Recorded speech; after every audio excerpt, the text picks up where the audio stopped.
ជីវីអូតបថ្ងៃមុនបន្ទាប់ពីសម្រាប់ក៏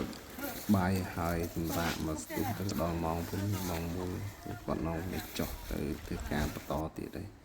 ខ្ញុំក៏បានមកសាករំលឹកអនុស្សាវរីយ៍ភាសាទាំងអស់នេះសិតតែការងារដែលឆ្លងកាត់អស់ហើយតបពីបានបាយមកពេលជាមួយគេឥឡូវមកជួយចូលគាត់បានបន្តិចទេ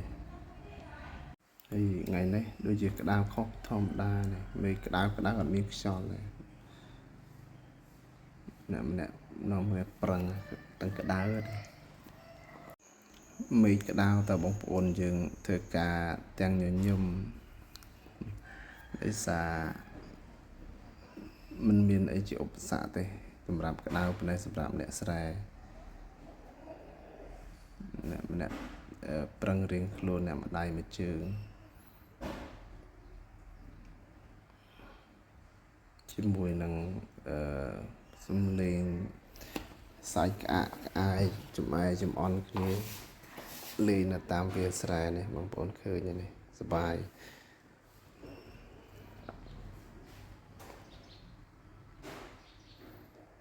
សម្រាប់បងប្អូនដែលចោះយកដៃថ្ងៃនេះគឺមានគ្នាដល់40នាក់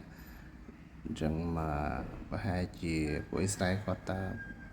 ប្រហែល2ហិកតា3ហិកតាទេអញ្ចឹងហើយជារួចមុនអាចចូលដល់ជួយអ៊ីស្រាអែលឲ្យជាប់នឹងទៀតនេះតែសិតឃើញពីមានកូនប្រឡោះច្រើនចិនដេតថតយកទៅអានេះមានកូនប្រឡោះតើលើនេះចង់បងយកអាផាត់ណាអាផាត់ទីthôiអាផាត់មកនេះអាផាត់ទៅយ៉ាលីណាតើហងមីនេះទេយ៉ាខាត់អូមកផាត់តែផាត់ខំទៀវអើយតាមកាប់មកទៀងមិនក៏ស្អាតផាត់អាលីណាក៏មិនเป็นទេណា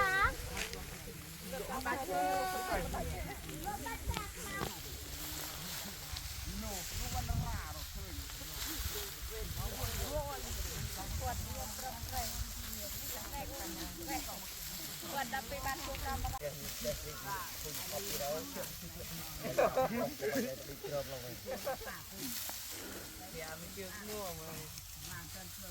នេះឥឡូវបន្ទាប់ពីច្រូតចប់អ្នកមកមុខត្រូវឆ្លងស្រែទៅមួយទៀតហើយគាត់ចាប់ដើមពីហូបទឹកបន្តិចសិនពេលហូបទឹកអ្នកម្ដងអ្នកខ្លះក៏ជួយលីទឹកទៅអ្នកខ្លះក៏បានច្រូតប្រើនេះហើយចាប់ដើមទៀតហើយបន្ទាប់ពីសម្រាប់មកស្ទុះដល់ចាប់ដើមភាសាទៀតហើយមើល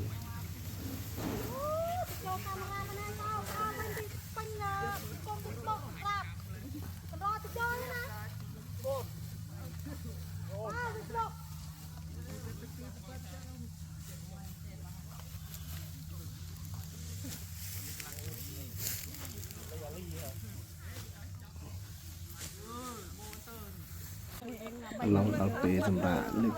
ម្ដងទៀតហើយនេះភាសាវាក្តៅខ្លាំងពេក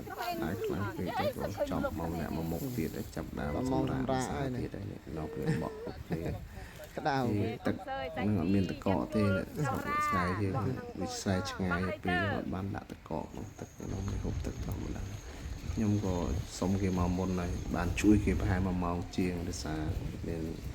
រវល់នៅផ្ទះចឹងទៅក៏សុំគេមកមុនបាននៅដល់ងាយជួយគេទៅហើយចាប់ដើមជីកង់ចេញមកក្តៅណាសប្បាយចាំជួបគ្នាទៅក្រោយ